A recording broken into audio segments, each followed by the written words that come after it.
Long before our modern world of highways and satellites, there was a different kind of connection. It was a network of pathways, not paved with stone but etched into the earth by the feet of countless travelers.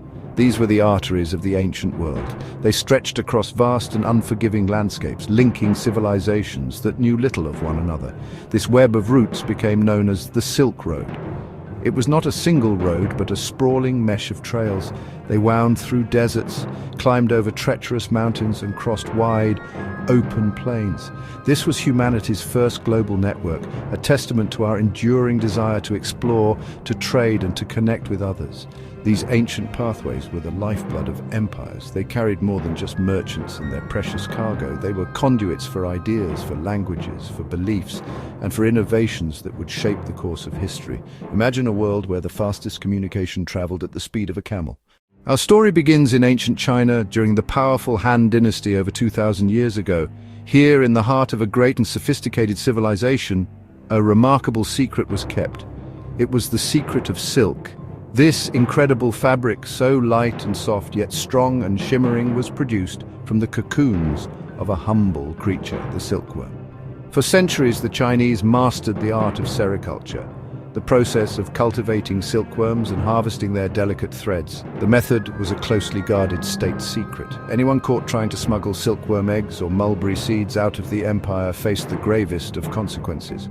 Life in the Han capital, Chang'an, was a world of order and artistry. The emperor, considered the son of heaven, ruled from a magnificent palace.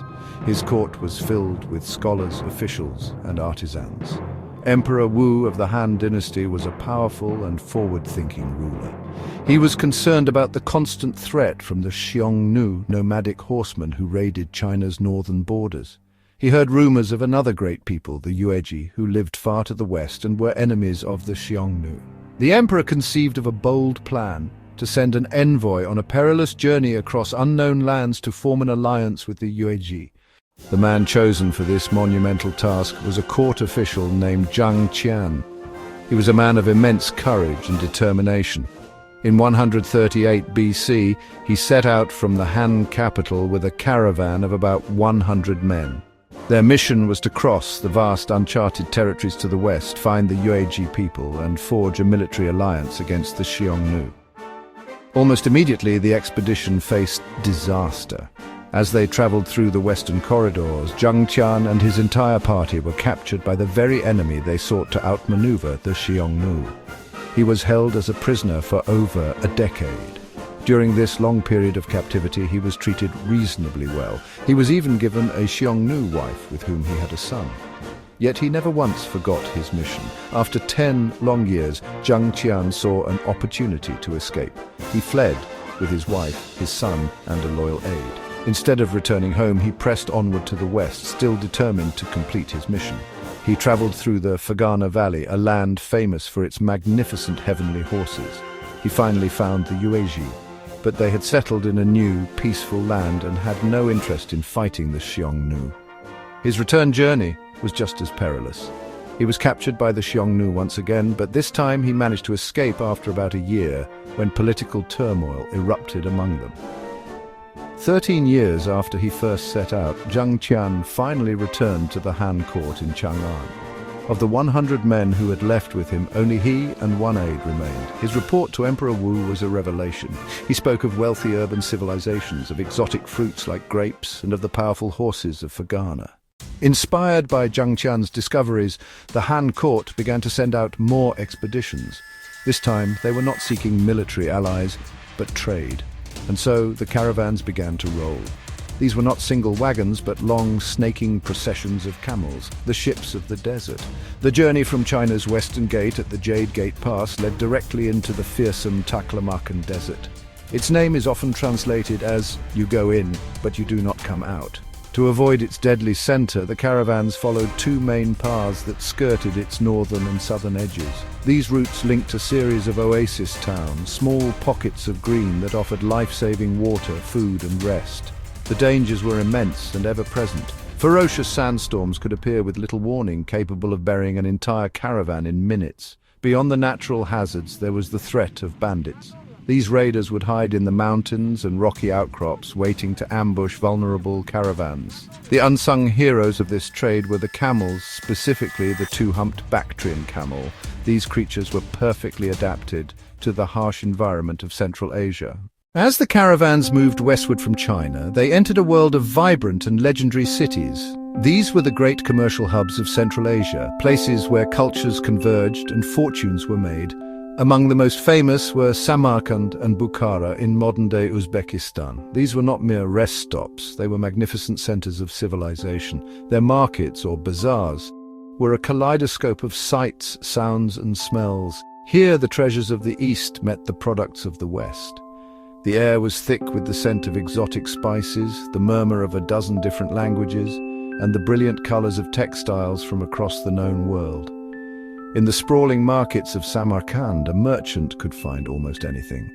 Bolts of Chinese silk lay next to Roman glassware. Craftsmen in bustling workshops produced exquisite metalwork, fine leather goods and intricate jewelry. The Sogdians, an Iranian people who lived in this region, were the master merchants of the Silk Road. They were skilled linguists and savvy negotiators, acting as the essential middlemen who connected the distant ends of the trade network. Life in these oasis cities was a rich tapestry of different cultures. The population was a mixture of Persians, Turks, Sogdians, Chinese, and many others. They had sprawling caravanserai, which were large inns built around a central courtyard. Here, merchants could safely stable their animals, store their goods, and find a comfortable room for the night. As the Silk Road extended further west, its ultimate destination was the vast and powerful Roman Empire. In the grand cities of Rome, Antioch, and Alexandria, a wealthy elite had developed an insatiable appetite for the luxuries of the East. Chief among these was silk. When this mysterious fabric first appeared in Rome, it caused a sensation. It was incredibly expensive, said to be worth its weight in gold. Roman aristocrats, both men and women, clamored to wear garments made from this soft, shimmering material. The Romans knew very little about where silk came from. The writer Seneca the Younger complained about the fabric, calling it an indecent material that revealed the body's shape. Pliny the Elder, a Roman naturalist, speculated that it was a fluffy substance combed from leaves in a distant, unknown forest. They called the Chinese the Seres, the people of silk, but had no real concept of the great civilization that lay at the other end of the trade route. But it was not just silk that the Romans desired. Their tables were graced with exotic spices that came from India and the Spice Islands, traveling part of their journey along the Silk Road. In return, the Romans sent goods eastward. They traded glassware, fine textiles, amber, and, most importantly, gold and silver coins, which flowed eastward in vast quantities. This trade created a massive economic drain on the Roman Empire. So much gold was flowing east that some Roman leaders became concerned. Emperor Tiberius even tried to pass laws restricting the wearing of silk by men. For centuries, the Silk Road ebbed and flowed with the fortunes of the empires along its path. Then, in the 13th century, a dramatic change swept across Asia. A new power emerged from the steppes of Mongolia. Under the leadership of the brilliant and ruthless Genghis Khan, the Mongols built the largest contiguous land empire in history. Their conquests were often brutal, but they brought an unprecedented era of unity to the Silk Road.